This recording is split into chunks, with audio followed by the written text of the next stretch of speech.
Nuestro entrevistado a José Reveles para preguntarle qué está pasando en Michoacán. Escuchábamos hace unos momentos al gobernador denunciando que podría el presidente López Obrador tener vínculos con el crimen organizado porque la situación en el estado cada vez es peor. Gracias por estar con nosotros, José Reveles, periodista y especialista en seguridad nacional. Bienvenido. Muchas gracias, buenas tardes. Ya el gobernador Aureoles ya dio cuenta de este tipo de ataques desde las elecciones, cuando sintió que les habían robado la elección a él y a sus compañeros, y empezó a culpar a los alcaldes que ganaron por parte de Morena de estar cubriendo exactamente la ruta del tráfico. Y esta profecía parece que se estuviera cumpliendo. Ahora se lanza más al más alto nivel, diciendo que hay protección, o hay encubrimiento, o no sabe qué, y que el próximo presidente lo podría poner la delincuencia organizada. Yo creo que la delincuencia organizada está avanzando en municipios y en estados, pero lo que está diciendo Aureoles pues parece ser simplemente una herramienta política en donde él se está defendiendo de acusaciones que también le van a hacer en cuanto deje la silla. José, déjame escuchar al gobernador, porque incluso aquí en esta misma mesa de trabajo decía que iba a denunciar esta situación ante la Corte Penal Internacional. Agregó que está consciente de que la Fiscalía General de la República y la UIF podrían perseguirlo, según su apreciación, por diferentes motivos. Vamos a escucharlo y vuelvo contigo. Correcto. Me van a acusar de que yo asesiné a Kennedy, pero no solamente me van a acusar, sino me lo van a demostrar. Pero estoy preparado para recibirlos, no les tengo miedo, porque lo que están haciendo es destruir a México y no lo voy a permitir. Durante la administración de Silvano Aureoles, en Michoacán, ¿no hubo un narcogobierno? De ninguna manera, absolutamente no. ¿Cómo ves, José? Todavía él lo decía aquí mismo, en su gobierno no hay narcogobierno, pero advertía que el narco podría volver a tomar el gobierno del Estado, o bien a través del gobierno presidencial del Ejecutivo Federal podría imponer el crimen organizado al próximo presidente. Hay tanta insistencia de Aureoles en acusar a los terceros, sea el presidente de la República, sea el nuevo gobernador, sea los alcaldes que ganaron, que peca pues de exageración en el sentido de estarse defendiendo antes de tiempo.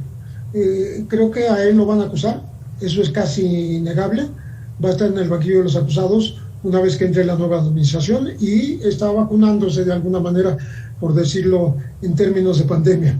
De todas maneras, me parece que la situación en Michoacán es terrible. Espérame, pero lo van a acusar porque hay en efecto un delito que perseguir, porque le pueden comprobar vínculos con el narcotráfico, algún delito, o porque hay persecución política como él intenta ponerlo en el discurso. Sí, a él lo acusan sobre todo de no haber dado cuentas de una cantidad de varios cientos de millones de pesos que se le entregaron y nadie supo qué hizo con ellos. Esa es una de las acusaciones.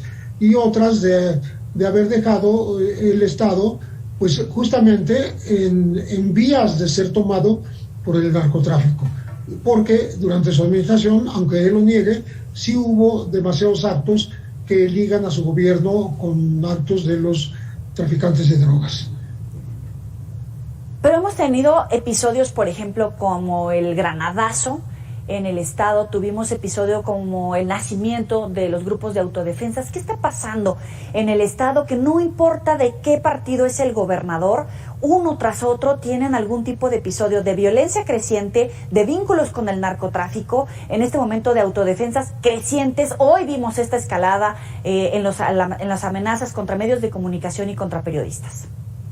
Sí, las cosas dan vueltas en círculos, porque recordemos que ahí también en Michoacán, en su tierra natal, comenzó la guerra de Calderón en contra de la delincuencia organizada. Metió al ejército en diciembre de 2006. Entonces estamos hablando de un estado que ya sufrió esto. Están hablando de autodefensas que nadie sabe, porque como me dijo a mí un agente hace tiempo que trabajaba justamente en Michoacán, ellos son como Transformers. Los michoacanos se convierten de autodefensas en Viagras, de Viagras en Cárteles Unidos, de Cárteles Unidos en otro tipo de policías civiles. Es decir, es una revoltura tal que nadie distingue quién está agrediendo a quién, y lo único cierto es que Cártel Jalisco Nueva Generación busca avanzar, busca tomar los municipios, porque es la tierra de Nemesio Ceguera. Nemesio Ceguera, que ahora se da el lujo de amenazar periodistas y medios de comunicación, lo cual creo que lo va a llevar a la perdición, porque se está metiendo demasiado, se está exhibiendo como un hombre que todo lo puede hacer en su tierra natal, y creo que va a ir perdiendo terreno, así lo siento yo. Pero ¿qué pasa en la sociedad de Michoacán, como tú dices, esta jugada que de repente son autodefensas, de repente están vinculados con el crimen organizado? ¿Por qué no logran poner un antes y un después? ¿Qué es lo que tiene que pasar para hacer esta separación y que vuelva a imponerse el Estado de Derecho? No se compuso ni cuando hubo un enviado de la Federación en tiempos de Enrique Peña Nieto, que fue el famoso Virrey Castillo, que primero generó las autodefensas, las armó el ejército y luego él mismo las deshizo. Entonces se ha estado jugando un poco con el tema sociopolítico y del narco en Michoacán, con consejo, asesoría colombiana justamente, y eso está documentado en varios libros que han escrito periodistas, pero digamos que ahora se le salieron de control y ya no saben, repito, cuándo alguien es verdaderamente una autodefensa o cuándo es parte de un grupo de narcotráfico que quiere ser predominante. Y entonces el enfrentamiento principal, y es lo que vuelve a asomar en las amenazas de Nemesio Ceguera, es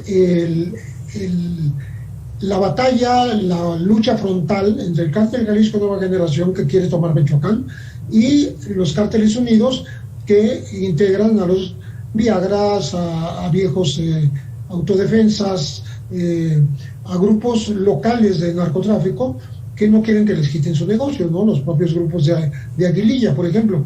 Entonces ahorita la situación en Cualcomán, en Tepalcatepec, en lugares como Buenavista, Tomatlán, ya llegando a Uruapan y tocando casi la zona turística de Pátzcuaro, la cosa está insoportable. O sea, no se puede transitar. Los michoacanos de estas regiones están siendo prisioneros en su propia tierra. La situación es insoportable. El gobierno estatal el gobernador Aureoles, el que está por terminar, ¿le queda a deber más de la cuenta a los michoacanos, o no había manera, incluso poniendo los operativos, la inteligencia que supuestamente se desarrolló para combatir el crecimiento del narcotráfico? Yo creo que no tuvo la inteligencia, la vocación política y la habilidad para frenar este avance innegable de la delincuencia organizada. Recordemos que Aureoles fue algo así como un fruto del Pacto por México de varios partidos que apoyaron al presidente Peña Nieto, y el premio fue esta gubernatura. No logró, repito, pues frenar el avance, ¿no? Y ahora incluso la iglesia lo está criticando. El cura de Buenavista, José Luis Segura, sí, acaba de decir que ahí en Buenavista es imposible estar dentro de la ciudad, y en las orillas está la Guardia Nacional sin hacer algo específico, sino simplemente como resguardando ese feudo. Y el gobierno de Michoacán, ¿dónde está? Esa es la gran pregunta. Estamos hablando de las autoridades municipales y de la autoridad federal. ¿Y la autoridad estatal en dónde está? Te agradecemos, José Reveles, esos minutos para el auditorio de Mega Noticias. Muy buena tarde. Estoy a tus órdenes. Muchísimas gracias. Hasta luego. Bueno, así como estamos revisando el caso particular